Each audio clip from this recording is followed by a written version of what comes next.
Who is the creator of structural integration beyond the Wikipedia page, with information and fond memories of Dr. Ida Rolf that can only be found in the minds of people that adored her, giving more background and meaning to the history of structural integration. Hi, I'm Nathaniel, and you're listening to The Integration Project, a podcast for people wanting to learn more about structural integration. We talk to experts in the field and get updates on the current events going on in the world of structural integration. We know that learning can be dry, so we'll make sure to keep things fun and entertaining.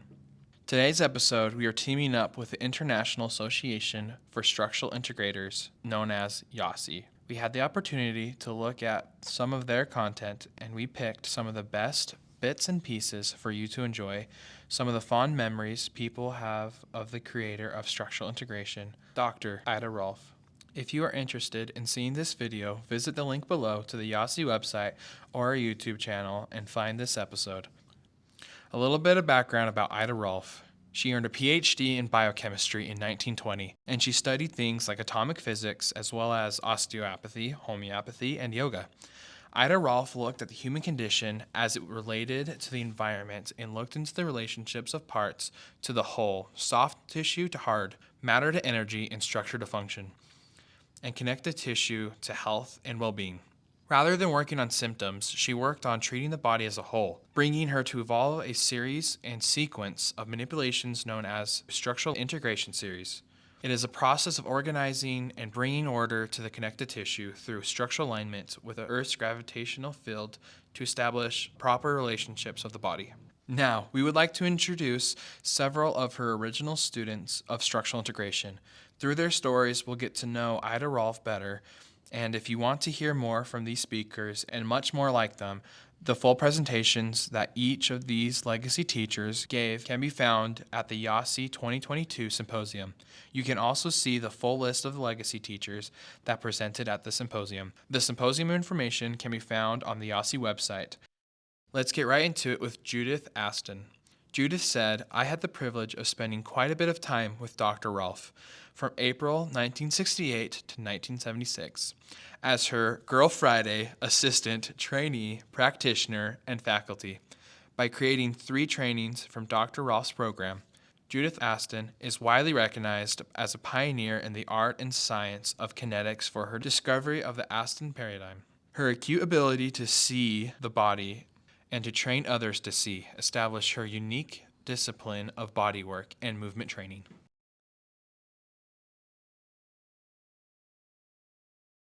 She said, "Listen, I understand you design movement programs for different systems." I said, "Yes, I do." And she said, "Do you think you could design a movement program for my work, structural integration?" And I said, "Sure, for the therapist." And she said, "Yes." And I said, "Yes, I could." And I said, "Okay." So I picked up my bag and I started to leave, and she said, "Where are you going?" And I said, "I'm leaving." And she said, "Well, no, we have to make the plan for you to teach the movement programs. And I'll have to train you. And the training starts in 6 weeks. And it lasts 6 weeks." And I said, "Oh, Dr. Rolf, I finally get to go to Europe. I have all my plans. It's all finalized." And Dr. Rolf, I learned later, was a triple Taurus. And all I can remember is she tilted her head like this. She said, "I said, change your plans." And I said, "Okay."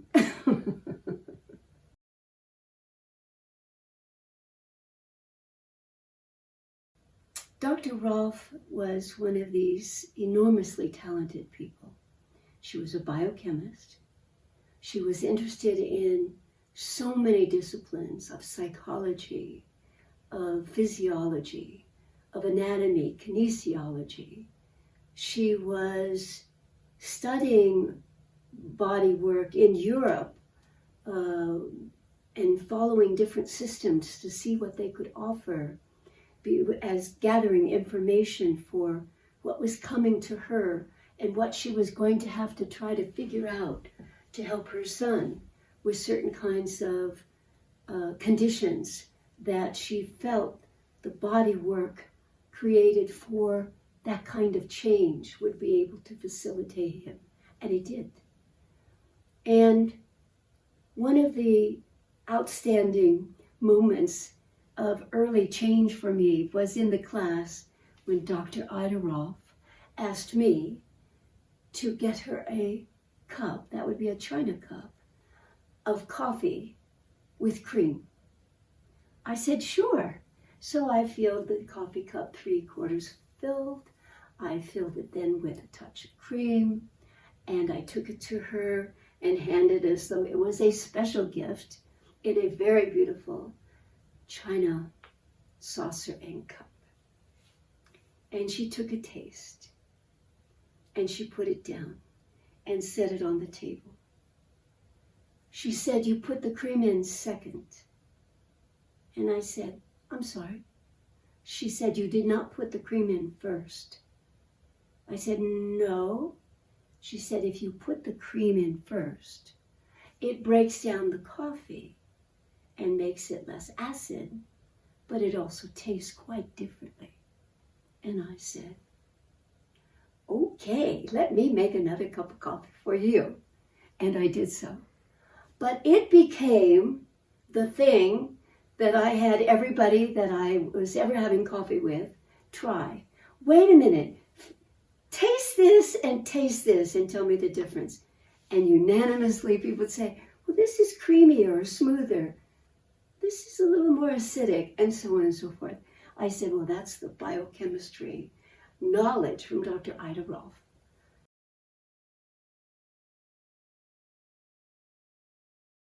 Now, Dr. Ida Rolf had one of the best, heartiest laughters I've ever heard. You always loved it when you could create some moment of humor that tickled her, because this spontaneous laugh would come out. So I'm not looking at her, and I hear this laugh, and I turn, and she goes, okay, okay, okay. I'll take you in the training. I said, very well. I'll be there. I love Judith Aston's stories. Now to continue, we have Jim Asher. Jim is an internationally recognized Rolf Institute instructor and practitioner. He offers advanced Rolfing, structural integration, Rolf movement integration, and craniosacral therapy. Jim has been a certified Rolfing instructor since 1974. He trained with and assisted Dr. Ida Rolf, and he studied spinal mechanics with many DOs, including Philip Greenman. But here we are on the island, and then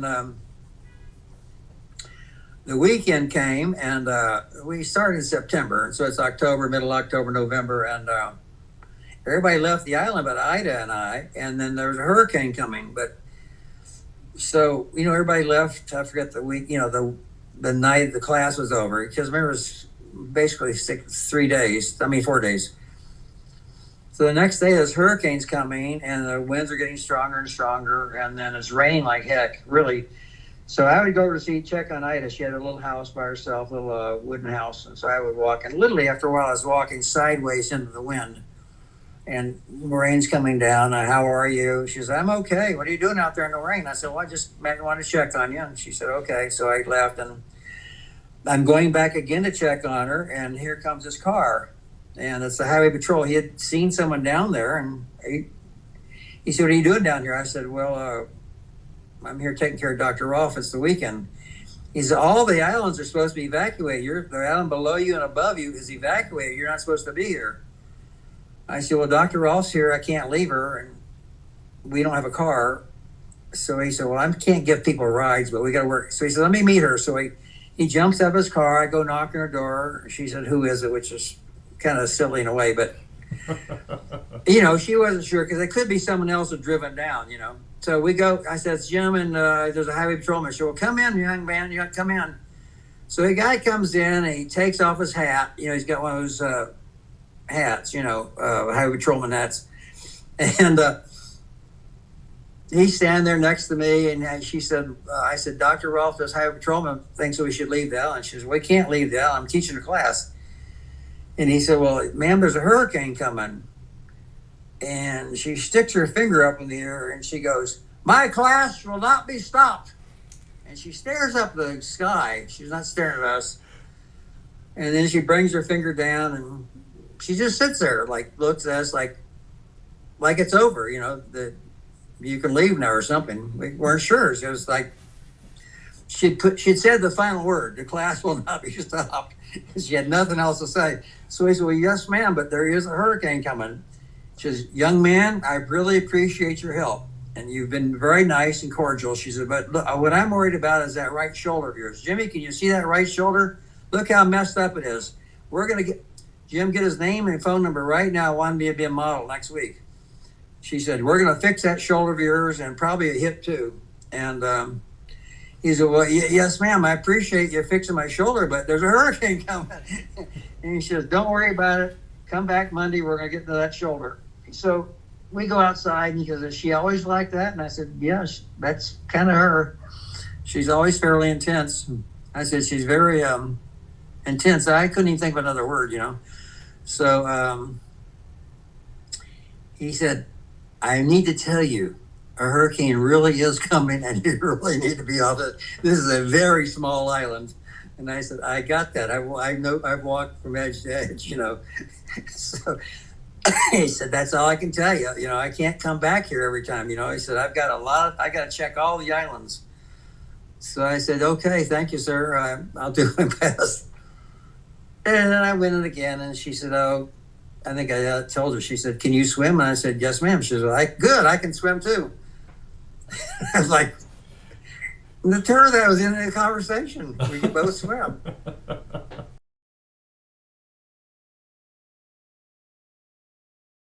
Ida had made a deal with the University of Miami to do a lecture there. So she did a lecture at the University of Miami in one of their larger scientific auditoriums. So there was a couple hundred people there for a lecture, and she did a little Rolfing and talked. And one guy was a doctor, I'm pretty sure. He was up in the audience because you had a downstairs. It was like a real auditorium. So you had an upstairs balcony, kind of bunch of seats. And Ida says, "Are there any questions?" After she talked about Rolfing and done what he said, "Well, I understand Rolfing hurts." She said, "Well, only when you get into a place that's already tight or painful."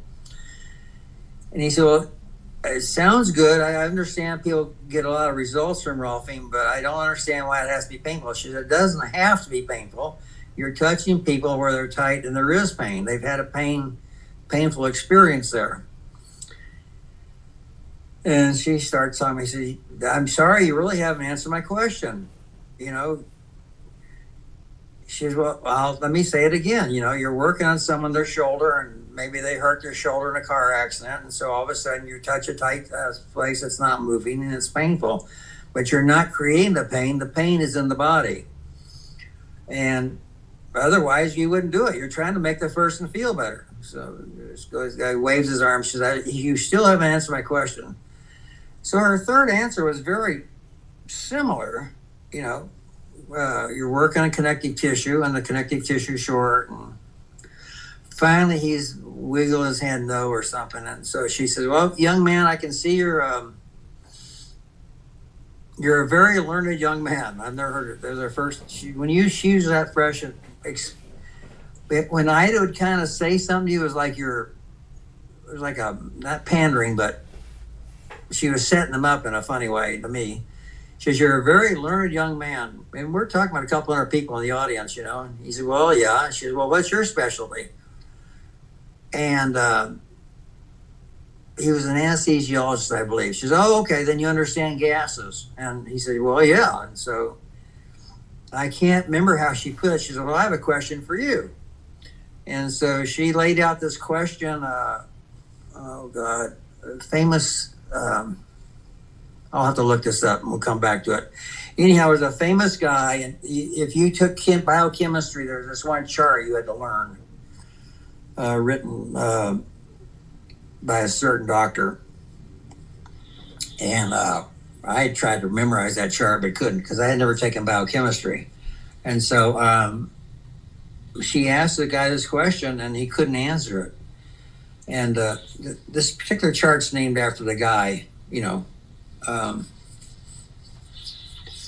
So she will just sit down. If you can't think of it, I'll give you the answer later, because Ida knew her biochemistry. That was her PhD, was biochemistry. But she'd gotten it 30 years earlier, but she never stopped. Ida was a ferocious reader. She would be reading at night. Sometimes she'd come in and say, anybody have any books? I'm kind of out of books. If you had a novel or paperback sitting around, she might read it that at night and give it back to you, So, yeah. So anyhow, this guy kept bugging her, and she asked him a question about biochemistry that he couldn't answer. And she said, well, sit down, young man, and think about it. If you can't come up with the answer, I'll tell you. Because he had interrupted her 3 times, telling her she couldn't explain pain. So she tried to get him to explain something that he should have been able to explain, since he was supposedly a PhD. Well, the thing about Ida was she did have a PhD from Columbia, which is a damn good school in biochemistry, but she never quit, I don't know about your guys' thoughts, but hearing those stories makes me think Ida Rolf was spunky. Next, we have a few stories from Robert Toprich. 10 years after Vietnam, Robert began studying structural integration directly with Dr. Ida Rolf. In 1978, Dr. Ida P. Rolf asked Robert to implement and manage a project to demonstrate, document, and promote the benefits of Rolfing structural integration for babies and children. This was initially called the Children's Project. Robert produced an award-winning video and a monograph entitled The Promise of Rolfing. He has also published a number of articles on the subject.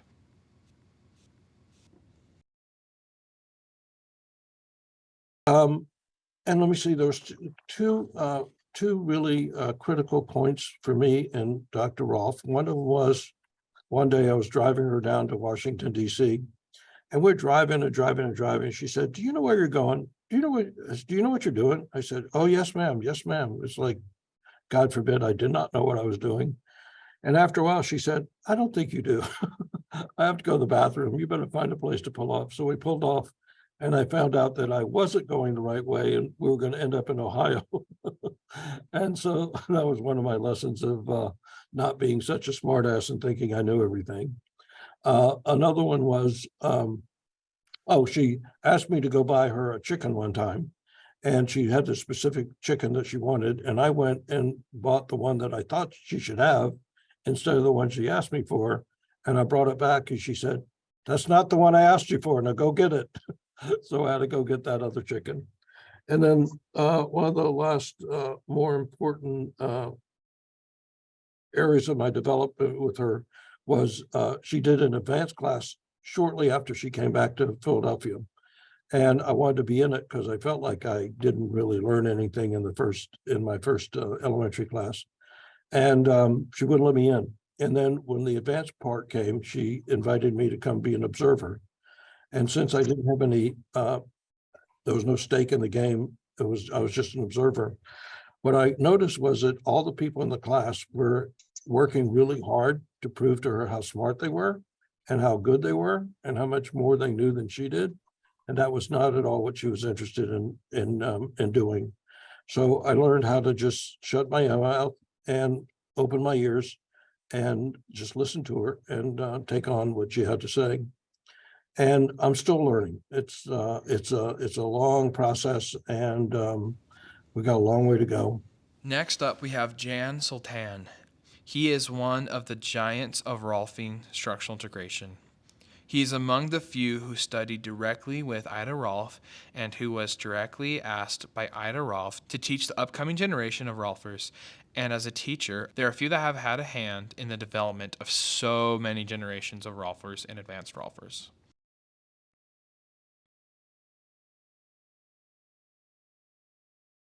To say that I was slightly cynical would be putting it mildly.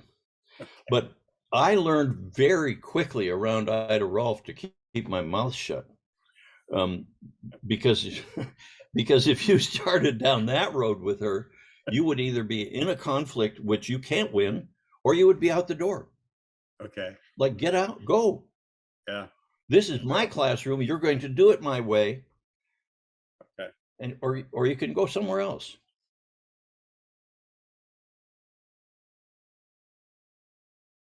Wow. I got some work from her. she would grab us auditors once in a while and pull us over to be a model. She was relentless. She wanted to work on my neck and face all the time. And at some point in the flow, I was standing up and she said, "Look at this guy's neck. His neck is terrible. I want to do some work." And I said to her, "Dr. Rolf, you have done 7 hours on me without anything else in between." And she looked at me for a long minute. And she said, "Well, you need it. Get down here." Dr. Ida Rolf is right. I'm pretty sure we all need some more neck work. Next, we have Sharon Wheeler. Sharon Wheeler is one of Dr. Ida Rolf's most prolific and creative students.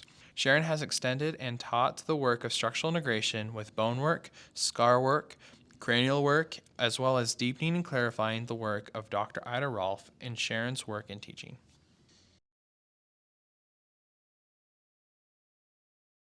She wanted people to be 26 years old minimum. She wanted them to have a college degree. She wanted you to be at least 140 pounds, and she preferred if you were a guy. Nice. Yeah. So, yeah, she wasn't going to take anybody that didn't qualify like that. So here I am. She just made this announcement, and I thought, well, sometimes people make exceptions for me, right? Once in a while. I've had that happen in my life and been lucky. So I thought I would ask her, what's the worst she could say? No, are you kidding? And people said that, no matter what she said, you'd remember it for the rest of your life, right? So I thought, well, it'd be interesting. At least I can see what she'll say about me. And I thought, that I would have to go to college, get my degree, and then gain some weight. And oh boy. and get a lot older. And then, if I did all that, right, it came back when I was 26, right, in 4 years or whatever the heck it was, right, then I could train. That's what I was expecting. She had just sent Jim Asher off on a hunt for a college degree. I remember when he had to go out and do that. And he was very gracious about the whole thing. And I actually happened to be in her presence when he came back with his college degree and held it out for her to see. There, Dr. Now can I? It was wonderful. Wonderful days. So what's the worst could happen? So I thought, okay, so I'll ask her. And I asked her, Dr. Rolf. And I met her once at the beginning of class in the first week. Hector brought me by to introduce me. And I think she used me as an escape from class, to have a cup of tea. And get away from the crazies, right? So we went back in the kitchen, and there was a door closed between us and the class, and they weren't coming in, right? Mm-hmm. And she sat and talked with me for 15 minutes anyway. And we didn't talk about anything important, right? When the first time I met her, nothing at all important. I don't remember anything she said other than my impression of her was that she was really nice. And what was all this stuff about her being, like ferocious and a dragon and all this stuff? Wow. What? This nice lady is, what are you, crazy? She's all right, I love her. So that was my first meeting with her. And then when I went back in to ask whether or not I could train, Rosemary Fidus was her secretary in those days. I knew Rosemary. I already knew Rosemary. Yeah. We were already friends. So I went up and I asked her, what the heck, as I say, what's the worst can happen?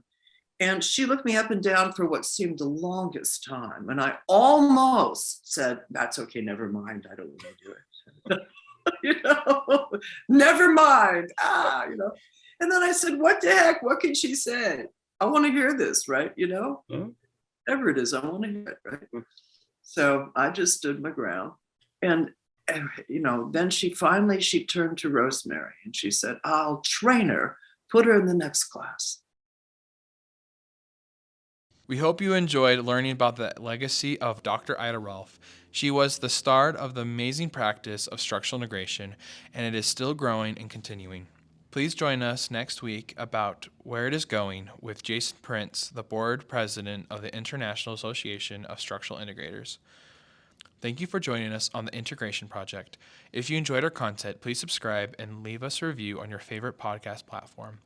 Also, be sure to follow us on our Instagram, TikTok, and YouTube for more content like this, as well as behind the scenes. We appreciate your support and feedback as we continue to explore a variety of topics and share our thoughts and insights with you.